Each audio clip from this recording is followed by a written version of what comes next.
Je suis sûr que tu t'es déjà demandé s'il existait une vérité universelle que personne ne pouvait réfuter. Et si oui, comment faire pour la trouver?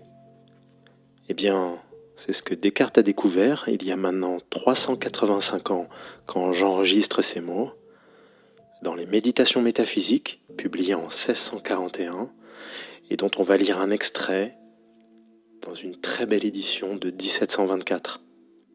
La méditation que je fis hier m'a rempli l'esprit de tant de doutes qu'il n'est plus désormais en ma puissance de les oublier.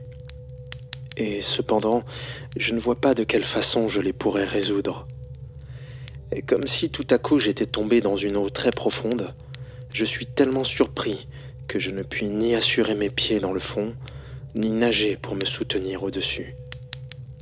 Je m'efforcerai néanmoins et suivrai de rechef la même voie où j'étais entré hier, en m'éloignant de tout ce en quoi je pourrais imaginer le moindre doute, tout de même que si je connaissais que cela fût absolument faux, et je continuerai toujours dans ce chemin, jusqu'à ce que j'aie rencontré quelque chose de certain, ou du moins, si je ne puis autre chose, jusqu'à ce que j'aie appris certainement qu'il n'y a rien au monde de certain.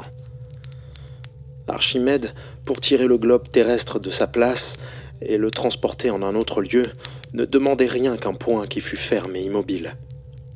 Ainsi, j'aurais droit de concevoir de hautes espérances si je suis assez heureux pour trouver seulement une chose qui soit certaine et indubitable. Je suppose donc que toutes les choses que je vois sont fausses.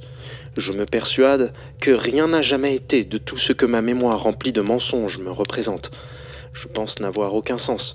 Je crois que le corps, la figure, l'étendue, le mouvement et le lieu ne sont que des fictions de mon esprit. Qu'est-ce donc qui pourrait être estimé véritable? Peut-être rien autre chose, sinon qu'il n'y a rien au monde de certain. Mais que sais-je, s'il n'y a point quelque autre chose différente de celle que je viens de juger incertaine, de laquelle on ne puisse avoir le moindre doute?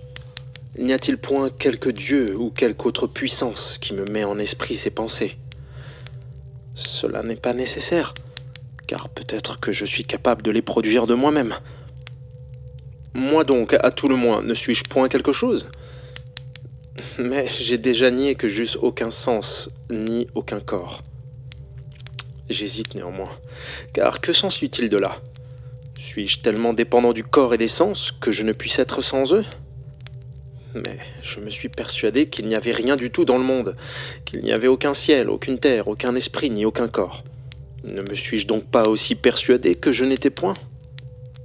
Tant s'en faut. J'étais sans doute si je me suis persuadé, ou seulement si j'ai pensé quelque chose. Mais il y a un je ne sais quel trompeur très puissant et très rusé qui emploie toute son industrie à me tromper toujours. Il n'y a donc point de doute que je suis s'il me trompe. Et qu'il me trompe tant qu'il voudra, il ne saurait jamais faire que je ne sois rien, tant que je penserai être quelque chose. De sorte qu'après y avoir bien pensé, et avoir soigneusement examiné toute chose, enfin il faut conclure et tenir pour constant que cette proposition « je suis, j'existe » est nécessairement vraie toutes les fois que je la prononce ou que je la conçois en mon esprit.